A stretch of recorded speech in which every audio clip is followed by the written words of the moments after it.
अल्लाहु अकबर।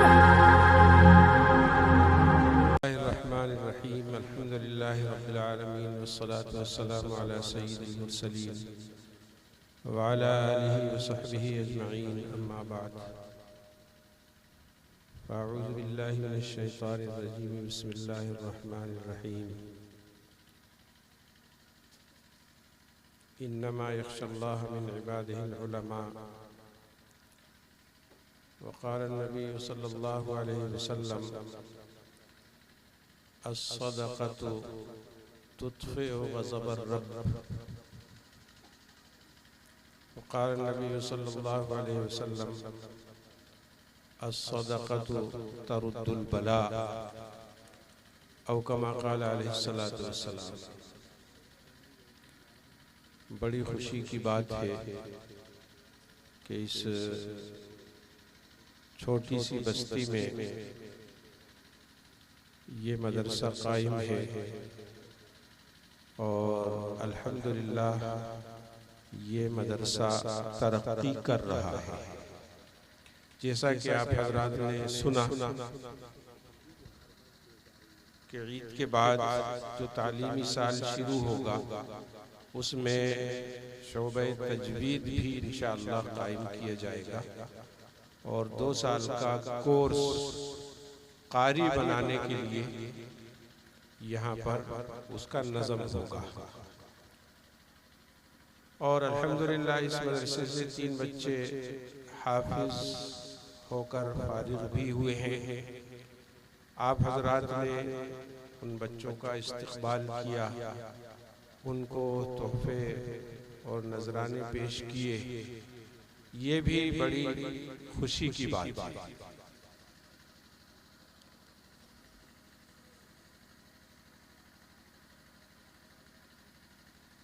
अचानक मौसम खराब हुआ, आंधी आई, तूफान आया, बारिशें हुई और हाईवे पर कई पेड़ पौधे गिरे, कई गाड़ियां उल्टी पलटी और कई जगह गाड़ी को रोकना पड़ा। तूफान इतना तेज था कि गाड़ी आगे बढ़ने का नाम ही नहीं ले रही थी। कई जगह ओले भी गिरे, कई जगह खेतों में पानी भर गया, कटी हुई फसलें बह गईं और जो पककर तैयार हैं उनके अंदर पानी लगा। ये सारे हालात अभी एक थोड़ी सी देर में हमारे सामने पेश आए। हम में से ज्यादातर लोग काश्तकार हैं, मैं खुद भी एक काश्तकार हूँ, छोटा मोटा। हम सब जानते हैं कि ये बेमौसम बरसात पकी हुई फसल के लिए नुकसानदेह। गेहूं का कलर खराब हो जाता है, चने काले पड़ जाते हैं और बाज़ मरतबा तो फसल पूरी की पूरी मिट्टी में धंस जाती है। खैर बहरहाल अल्लाह की जैसी मर्जी और एक मुसलमान का तो हर हाल में काम ही ये होता है समिअना व अताअना। लेकिन ऐसे हालात क्यों पेश आते हैं? ये बेमौसम बरसात, नुकसान पहुंचाने वाली बरसात, ओले, आंधी, तूफान, ये सब अल्लाह रब्बुल इज्जत की तरफ से आती है। और जिस फसल का किसान साल भर तक इंतजार करता है, उस फसल को पल भर में चौपट कर जाते हैं और इंसान हाथ मलता हुआ रह जाता है। अल्लाह ताला कुरान पाक में एक जगह इसी बात को इरशाद फरमाते हैं, लौ नशाउ लजअलनाहु हुतामन फज़लतुम तफक्कहून। अगर हम चाहें तो तुम्हारी इस हरी भरी खेती को चूरा चूरा कर डालें और तुम उस वक्त यही कहोगे इन्ना लमुग़रमून बल नहनु महरूमून। कि हमसे तो तावान ले लिया गया, अरे हम तो महरूम कर दिए गए। मेरे दोस्तों और बुजुर्गों, इसी मुनासिबत से मैंने एक हदीस शरीफ पढ़ी थी जिसमें जनाब रसूलुल्लाह सल्लल्लाहु अलैहि वसल्लम इरशाद फरमाते हैं, अस्सदक़तु तुत्फ़िउ ग़ज़बर रब। जब अल्लाह ताला नाराज होते हैं तो इस तरह के हालात पेश आते हैं। अल्लाह ताला की नाराजगी को दूर करने के दो नुस्खे। अल्लाह ताला की नाराजगी को दूर करने के, यूं कह लो अल्लाह ताला को मनाने के, अल्लाह ताला को राजी करने के दो नुस्खे। एक नुस्खा इस हदीस में इरशाद फरमाया गया कि कसरत से सदका और खैरात किया गया, क्योंकि सदका अल्लाह ताला के गुस्से को ठंडा कर देता है और सदका बलाओं को और मुसीबतों को टालता है। तो आफतों से, मुसीबतों से बचने का एक नुस्खा तो ये है कि जितना हो कसरत से हम सदका खैरात करें। और दूसरा नुस्खा ये है कि हम तौबा और इस्तिग़फ़ार करें और अल्लाह ताला से अपने गुनाहों की माफी मांगे। इत्तेफाक से कल शब कदर आने वाली है और हम कल तक का भी इंतजार क्यों करें? अल्लाह ताला तो हमारी सुनने के लिए हर वक्त तैयार। अल्लाह ताला ने फरमाया, उजीबु दावतद दाई इज़ा दआनी, दुआ करने वाला जब दुआ करता है तो मैं उसकी दुआ कबूल करता हूँ। शब कदर में करे ये जरूरी नहीं है, कभी भी करे। तो हम अपने गुनाहों की अल्लाह ताला से माफी मांगे, तौबा और इस्तिग़फ़ार करें और जितना ज्यादा हो सके उतना ज्यादा हम सदका और खैरात किया। देखिए, सदका और खैरात दुनियावी बलाओं से भी महफूज रखता है और अज़ाब कब्र से भी महफूज रखता है और आखिरत के अज़ाब से तो महफूज रखता ही है। सदका और खैरात अल्लाह ताला इतना अजर व सवाब अता फरमाएंगे कि इंसान उसका तसव्वुर भी नहीं कर सकता। एक बादशाह था, उसको इस बात का शौक हुआ कि मरने के बाद इंसान पर कब्र में पहली रात कैसे गुजरती है इसका पता करना चाहता। ऐलान किया उसने कि जो शख्स कब्र में एक रात सोकर बताएगा तो मैं उसको 1 लाख रुपए इनाम दूंगा। बादशाह का ऐलान होता रहा और कोई तैयार नहीं हुआ। अरे जिंदा आदमी कौन कब्र में उतरेगा और 1 रात तक वहां रुकेगा कब्रिस्तान में? बहुत दिन हो गए। एक कंजूस आदमी था, कंजूस आदमी जो कभी पैसे खर्च नहीं करता, उसने ये ऐलान सुना तो उसने सोचा कि यार एक ही रात की तो बात है और अगले दिन 1 लाख रुपए अपने पक्के, चलो मैं तैयार। ये उसने बादशाह के पास कहलवा भेजा और अपने 2-4 दोस्तों के साथ चला बादशाह के पास कि साहब हम तैयार हैं 1 रात कब्र में सोने। जा रहा था बादशाह के पास, साथ में उसके दोस्त भी थे। रास्ते में एक फकीर आ गया मांगने वाला, ओ दे अल्लाह के नाम पे। अब ये गुस्सा होकर कहता है, आज तक मैंने किसी को कुछ नहीं दिया और मैं लेने के लिए जा रहा हूं, तू कहां से बीच में आ गया? फकीर भी पक्का था। आजकल जो फकीर हैं वो बड़े पक्के होते हैं, जब तक लेते नहीं है, जब तक आपके दरवाजे से नहीं हटे। और कुछ फकीर तो ऐसे भी 10 रुपए कह दिए तो 10 रुपए ही लेंगे, आप 5 रुपए दो नहीं। अजीब हाल है आजकल के फकीरों का। 12 तो फकीर भी अड़ गया, कहने लगा ओ दे दे तेरा काम बन जाएगा। अब ये जुमला उसने कानों में सुना तो सोचने लगा, यार हो सकता है कि मैं बहुत बड़ी मुसीबत में जा रहा हूँ, इसको कुछ देना चाहिए। उसने जेबों में हाथ डाला तो जेब खाली थी। कंजूस आदमी पैसे लेके चलता ही नहीं, पता नहीं कौन पकड़ ले, चले यार चाय पिला, खाली जेब जा रहा। तो कहने लगा कि क्या दूं, मेरे पास तो कुछ नहीं है। फकीर ने कहा, जो मिल जाए वो दे, जो मिल जाए वो दे। अब उसने देखा जमीन पे तो एक बादाम का छिलका पड़ा हुआ था, बादाम का छिलका, इसको खाया भी नहीं जाता, लेकिन फकीर ने कहा था जो मिल जाए दे दे। तो उसने वो बादाम का छिलका उठाया और फकीर को दे दे। फकीर दुआएं देते हुए चला गया। अब ये गया बादशाह के पास, हम सोने को तैयार हैं कब्र में 1 लाख रुपए पक्के, बिल्कुल पक्के, चलो। कफन तैयार था, कफन पहनाया इसको, जनाजे की नमाज तो पढ़ी नहीं क्योंकि जिंदा आदमी था। उसको ताबूत पर लेके चले, कब्र पहले से खोद ली गई थी। अब इसको कब्र में लिटा दिया गया और कब्र को ऊपर से ढांक दिया, जिस तरह मैयत को दफन करते हैं। एक सुराख एक तरफ से कब्र में बना दिया। सब लोग इसको दफन करके मिट्टी डालकर आ गए। अब इसने कफन खोलकर इसने सोचा कि मैं देख लूं कोई खतरे की चीज तो नहीं है यहाँ पर, फिर आराम से सोएंगे, सुबह ही उठेंगे। तो उसने इधर उधर देखा पूरी कब्र में, कुछ नजर नहीं आया। तो इसने सोचा चलो अब आराम से सो जाओ, आंखें बंद कर ली उसने।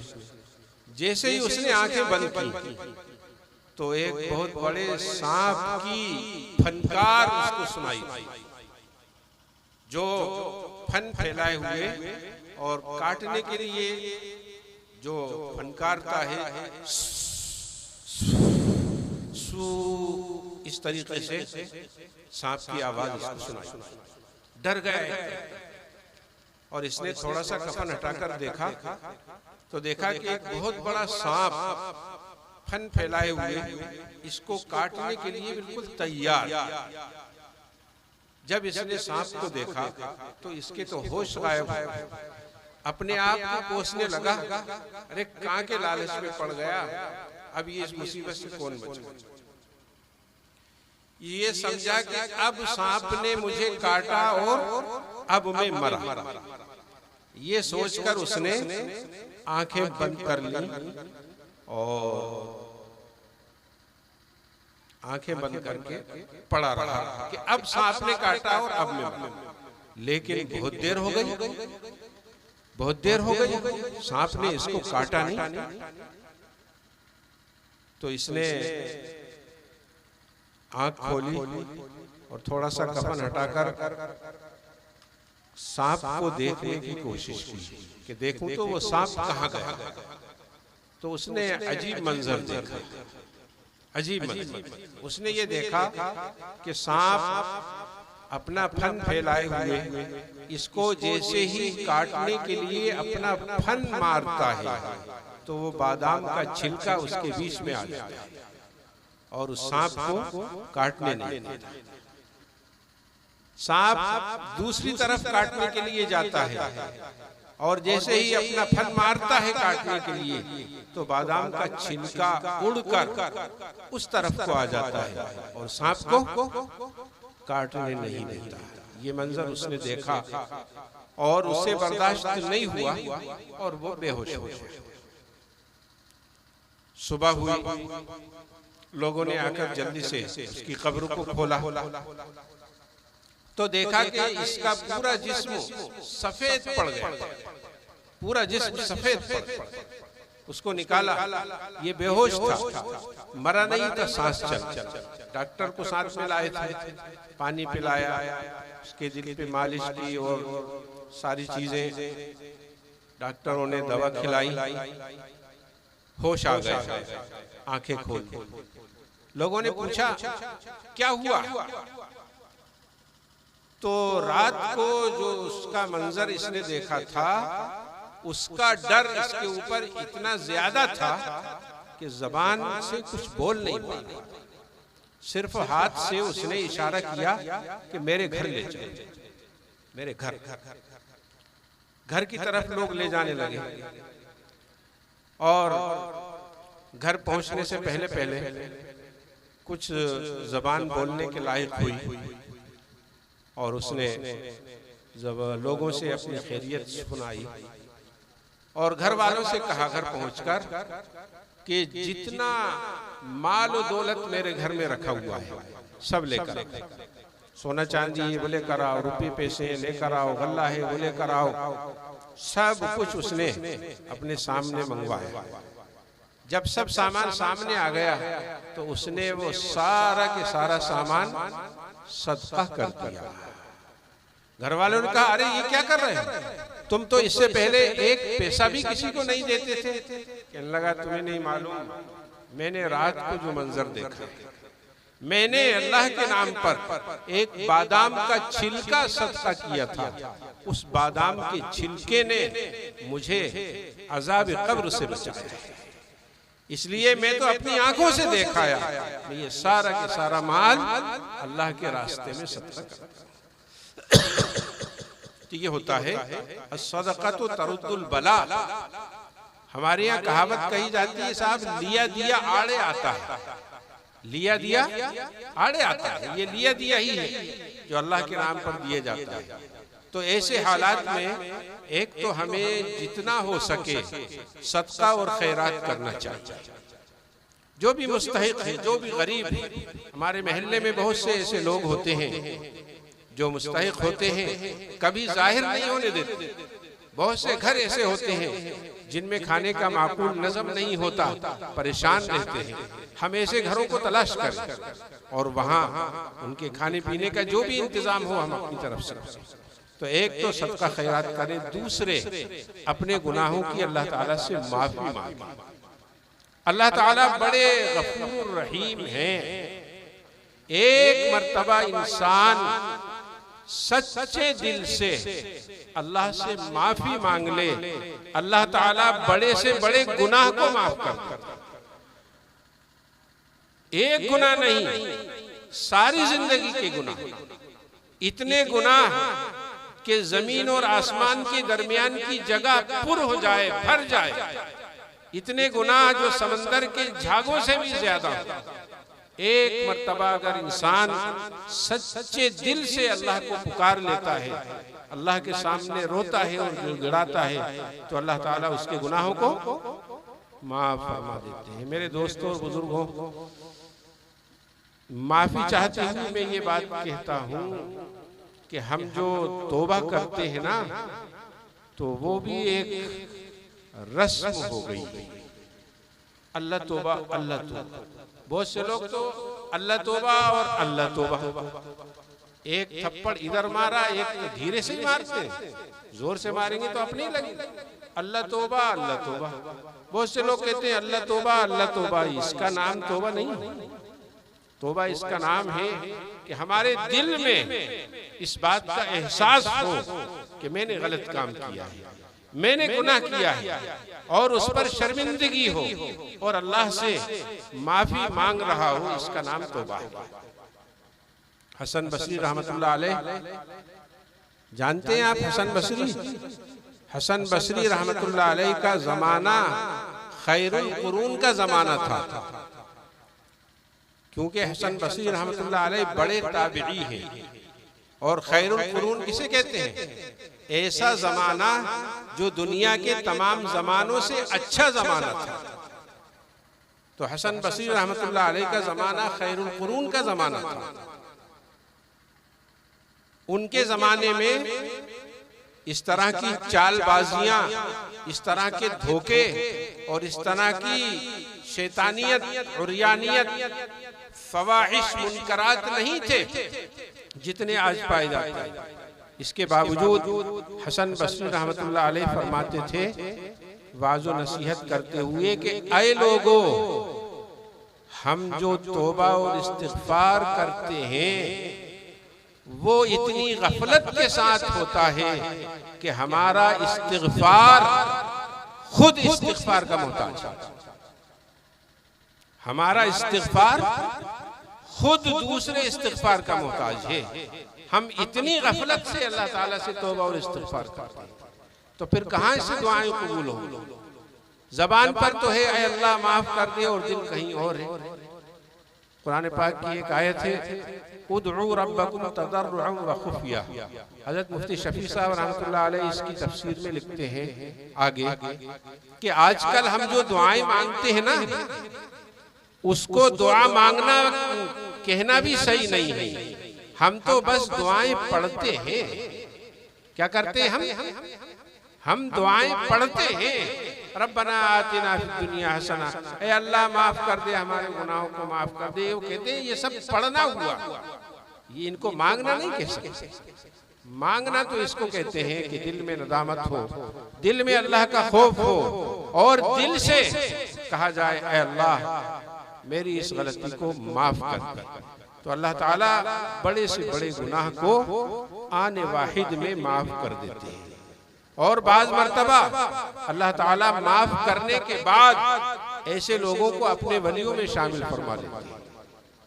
और अल्लाह ताला की रहमत तो बहाना ढूंढती है। अल्लाह ताला की रहमत तो लोगों को बुलाती है, आओ मुझसे माफी मांगने के लिए, आओ तौबा करने के लिए, आओ अपनी हाजत पूरी करवाने के लिए। तो मोहतरम हजरात, अब वक्त काफी हो रहा है, हमें इस तरफ तवज्जो देना चाहिए कि ये नामुआफिक हालात जो पेश आ रहे हैं, तो हमारी बदअमालियों की वजह से, गुनाहों की वजह से, और हम इनसे तौबा और इस्तिग़फ़ार करें, माफ़ी मांगें, और जितना हो सके सदका और खैरात किया करें, और मदरसों का पूरा ताउन हम करते रहें। अल्लाह ताला हमारे बैठने को, हमारे कहने सुनने को कबूल फरमाए, और इसको हम सब के लिए ज़ख़ीरा आखिरत बनाए। व आखिर दावाना अल्हम्दुलिल्लाहि रब्बिल आलमीन। सल्ली अला मुहम्मद व अला आलि मुहम्मद कमा सल्लैता अला इब्राहीम व अला आलि इब्राहीम इन्नका हमीदुम मजीद। रब्बना ज़लमना अनफुसना व इन लम तग़फिर लना व तरहमना लनकुनन्ना मिनल खासिरीन। रब्बना आतिना फिद दुनिया हसना व फिल आखिरति हसनतन व क़िना अज़ाबन नार। रब्बिग़फिर वरहम व अंत खैरुर राहिमीन। ला इलाहा इल्ला अंत सुब्हानका इन्नी कुन्तु मिनज़ ज़ालिमीन। या रहमर राहिमीन, या अकरमल अकरमीन, या ज़ल जलाली वल इकराम, या हय्यु या क़य्यूम बिरहमतिका नस्तग़ीस। ऐ अल्लाह हमारे गुनाहों को माफ़ फरमा। ऐ अल्लाह जितने गुनाह हमसे हुए हैं, चाहे सगीरा हो चाहे कबीरा हो, तमाम गुनाहों को माफ़ फरमा दे। या अल्लाह हमने अभी तक बहुत गुनाह किए हैं। ऐ अल्लाह बदन के हर हिस्से ने ऐ अल्लाह आपकी नाफरमानी की है। या अल्लाह बदन का रुआ रुआ ऐ अल्लाह कसूरवार है, गुनाहगार है। ऐ अल्लाह अगर आपने मग़फ़िरत नहीं की तो हम तबाह हो जाएंगे। ऐ अल्लाह आप हम सबको माफ़ फरमा दीजिए। ऐ अल्लाह हमें माफ़ कर दीजिए। ऐ अल्लाह माफ़ कर दीजिए। ऐ अल्लाह हम आपके सामने तौबा करते हैं, अपने गुनाहों की माफ़ी मांगते हैं, आइंदा गुनाह न करने का अज़्म करते हैं। या अल्लाह हमारी इस तौबा को कबूल फरमा। या अल्लाह इस ख़त्म कुरान की नूरानी मजलिस को हम सब के लिए ज़ख़ीरा आखिरत बना। या अल्लाह कुरान पाक की बरकत से हमारे गुनाहों को माफ़ फरमा दे, हमारी मग़फ़िरत फरमा दे, हमारे लिए ज़ख़ीरा आखिरत बना दे। इस कुरान की बरकत से या अल्लाह हमारी तमाम परेशानियों को दूर फरमा। या अल्लाह इस वक्त जो आफत नागहानी हमारे सरों पर मंडरा रही है, या अल्लाह इसको भी टाल दे। या अल्लाह हमारी खेतियों की हिफाजत फरमा, हमारे माल की हिफाजत फरमा, हमारी जान की हिफाजत फरमा। या अल्लाह जितने बच्चे हाफिज हुए हैं, या अल्लाह उनको अच्छा हाफिज बना, अच्छा कारी बना, अच्छा आलिम बना, और उस पर अमल करने वाला बना। या अल्लाह जितने हज़रात इस मदरसे में खिदमत का अंजाम दे रहे हैं, जितने लोग ताउन कर रहे हैं, या अल्लाह उनकी खिदमत को, ताउन को कबूल फरमा। उन सब की जान में, माल में, इज्जत आबरू में बरकत अता फरमा। या अल्लाह इस मदरसे को तरक्की अता फरमा। या अल्लाह इसकी तमाम ज़रूरियात का गैब से तकफ़ुल फरमा। या अल्लाह तमाम काम करने वालों में इखलास अता फरमा। या अल्लाह जितने लोग यहाँ पर इस जलसे में आए हैं, या अल्लाह इन सब का मकसद कुरान से अपने ताल्लुक़ को मजबूत करना है। या अल्लाह हमारा ताल्लुक़ कुरान के साथ जोड़ दे और इस ताल्लुक़ को मजबूत बना दे। या अल्लाह कुरान के मुताबिक ज़िंदगी गुजारने वाला बना दे। या अल्लाह तमाम परेशानियों को दूर फरमा। या अल्लाह जितने लोग बीमार हैं उनको शिफा अता फरमा। जो मकरूज़ हैं उनके कर्ज़ों की अदायगी की गैब से सूरतें पैदा फरमा। जो नाजायज़ मुकदमात में माखूज़ हैं उनको बाइज़्ज़त बरी फरमा। जो गैर शादीशुदा हैं उनके लिए मुनासिब जोड़ों का इंतज़ाम फरमा। जो बे औलाद हैं उनको औलाद साले अता फरमा। या अल्लाह जब तक रखना हो इस्लाम के मुताबिक ज़िंदगी गुजारने वाला बना। जब वक्त आखिर हो ईमान पर खात्मा फरमा।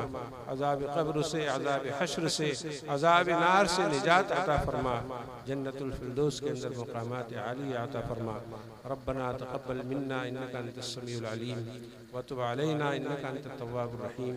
व सल्लल्लाहु तआला अला खैरि खल्क़िही मुहम्मद व अला आलिहि व सहबिही अजमईन बिरहमतिका या अरहमर राहिमीन।